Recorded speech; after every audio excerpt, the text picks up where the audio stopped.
Hello दोस्तों, क्या हाल चाल। तो आज हम एक बहुत ही इम्पोर्टेंट टॉपिक लेकर आए हैं, प्रकाश विद्युत उत्सर्जन का नियम। ये मोस्ट इम्पोर्टेंट है और हर बार बोर्ड एग्ज़ाम में पूछा जाता है।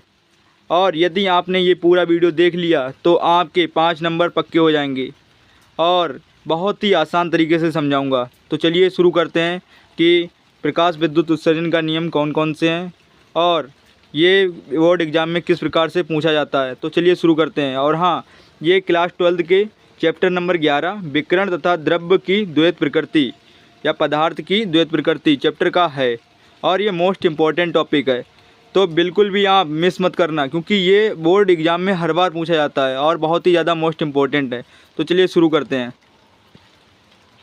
तो इसमें क्या कहा गया है, प्रकाश विद्युत उत्सर्जन के नियमों की व्याख्या। तो शुरू करते हैं। तो इसमें आइंस्टीन थे जो वैज्ञानिक, उन्होंने कहा था कि धातु की सतह पर गिरने वाले प्रकाश की तीव्रता बढ़ाने से, मतलब जो धातु की सतह होती है, पहले चलो मैं बता दे रहा हूँ फिर आपको समझाता हूँ।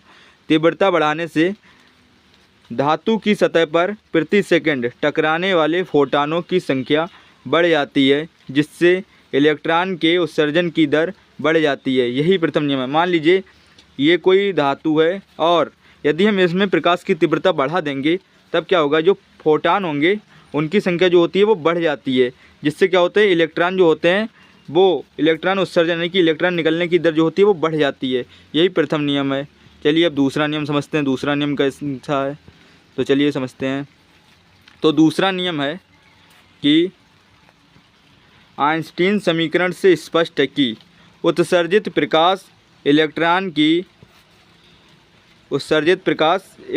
की अधिकतम गतिज ऊर्जा आपतित प्रकाश की आवृत्ति पर निर्भर करती है। यानी कि जो आपतित जो प्रकाश की आवृत्ति होती है उस पर निर्भर करती है, ना कि तीव्रता पर। ये मोस्ट इम्पोर्टेंट पॉइंट है और एग्ज़ाम में पूछा भी जाता है कभी कभी।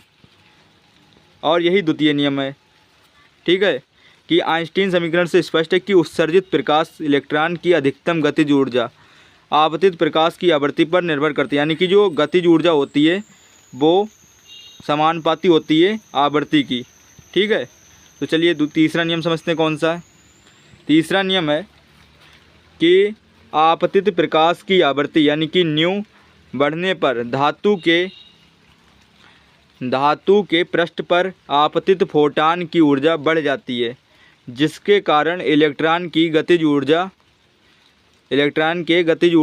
बढ़ जाती है। यही प्रकाश विद्युत उत्सर्जन का तीसरा नियम है। ये भी मोस्ट इम्पोर्टेंट नियम है कि अगर यदि हम आवृत्ति बढ़ाएंगे तो धातु के पृष्ठ पर आपतित फोटान की ऊर्जा जो होती है वो बढ़ जाती है, जिसके कारण इलेक्ट्रॉन की जो गतिज ऊर्जा यानी कि के जो होता है वो भी बढ़ जाती है। यही प्रकाश विद्युत उत्सर्जन का तीसरा नियम है और ये भी मोस्ट इम्पोर्टेंट नियम है। कभी कभी ये बहुविकल्पीय के रूप में, MCQ के रूप में ही पूछ लिए जाते हैं। चौथा नियम है कि यदि आपतित प्रकाश की आवृत्ति न्यू का मान यानी कि देहली आवृत्ति जो होती है न्यू नॉट उसके कम है तो धातु की सतह से इलेक्ट्रॉन का उत्सर्जन नहीं होगा। यही प्रकाश विद्युत उत्सर्जन का चतुर्थ नियम है। इसका मीनिंग हम समझाते हैं कि यदि जो आपतित प्रकाश की आवृत्ति जो मतलब न्यू है, जो आपतित प्रकाश की आवृत्ति उसका मान जो होता है कि जो देहली आवृत्ति होती है यानी कि न्यू नॉट, अगर इससे कम है तब क्या होगा, धातु की सतह से इलेक्ट्रॉन का उत्सर्जन नहीं होगा, मतलब जो इलेक्ट्रॉन होंगे वो नहीं निकलेंगे। जैसे मान लीजिए यदि कोई इलेक्ट्रॉन है, अगर वो 2 वोल्ट पर निकल रहा है तो यदि आप 1 वोल्ट देंगे तो वो नहीं निकलेगा, क्योंकि वो एकदम फिक्स है कि यदि आप 2 से ज़्यादा मान होंगे तब तो निकल सकता है, लेकिन यदि 2 से कम मान है तब वो नहीं निकलेगा। यही चौथा नियम है, ठीक है। अब पाँचवा नियम समझते हैं कौन सा है। पाँचवा नियम है कि धातु की सतह पर प्रकाश के गिरने व प्रकाश इलेक्ट्रॉन के उत्सर्जन होने के बीच कोई समय नहीं लगता है। यदि प्रकाश विद्युत उत्सर्जन का पाँचवा नियम है। इसका मतलब क्या है, जो धातु की सतह होती है उस पर जो प्रकाश गिरता है वो और इलेक्ट्रॉन उत्सर्जन होता है उसके बीच कोई समय नहीं लगता, ठीक है। ये भी मोस्ट इम्पोर्टेंट है। अब मैं आपको पूरा समझा दे रहा हूँ एक ही बार में। देखो पहला नियम कौन सा है। पहला नियम है कि जो धातु होती है, धातु की सतह पर जो फोटान गिरेंगे, फोटान की संख्या जब बढ़ेगी और इलेक्ट्रॉन की जो उत्सर्जन की दर होगी वो भी बढ़ जाएगी।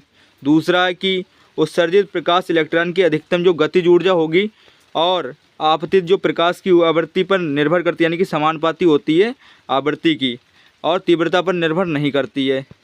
और तीसरा नियम कौन सा है? तीसरा नियम है कि आपतित प्रकाश की आवृत्ति न्यू बढ़ने पर धातु के पृष्ठ पर आपतित फोटान की ऊर्जा बढ़ जाती है, यानी कि जो फोटान की ऊर्जा होती है वो आवृत्ति के समानुपाती होती है, जिसके कारण इलेक्ट्रॉन की गतिज ऊर्जा बढ़ जाती है, यानी कि ये तीनों समानुपाती होते हैं।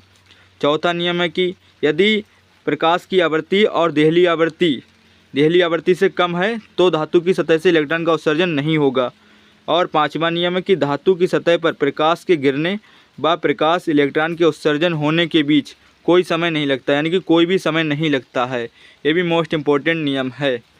आशा करता हूँ कि ये पाँचों नियम आपको समझ में आए होंगे, और यदि आप इन पाँचों नियमों को तैयार कर लेते हैं, प्रकाश विद्युत उत्सर्जन का नियम समाप्त हो जाता है और आपके बोर्ड एग्जाम में 5 नंबर कहीं नहीं गए। और आपको क्या करना है, इनको आप एक बार लिख के देखना और आप समझने की कोशिश करना, जिस प्रकार से मैंने समझाया है कि न्यू नॉट का मान यदि न्यू कम है तो ऐसे करके आप समझना, खुद दिमाग लगाना, एक बार रिकॉल करना दोबारा से। ये मोस्ट इम्पोर्टेंट है और बोर्ड एग्ज़ाम में पूछा भी जाता है और बोर्ड एग्ज़ाम में पूछा भी जाएगा, इसलिए आप इसको बहुत बढ़िया तरीके से तैयार कर लेना। और यदि आपको ये वीडियो पसंद आया तो वीडियो को लाइक और चैनल को सब्सक्राइब जरूर कर लेना, क्योंकि ये मेहनत बहुत लगती है आपको समझाने में। ठीक है, वीडियो को लाइक जरूर कर लेना। चलिए मिलते हैं नेक्स्ट वीडियो पे। आप बताना कि नेक्स्ट वीडियो किस टॉपिक पर लाएं, कमेंट में ज़रूर बताना, और आपका टारगेट कितना ये भी बताना। मिलते हैं नेक्स्ट वीडियो में, तब तक के लिए धन्यवाद, थैंक यू।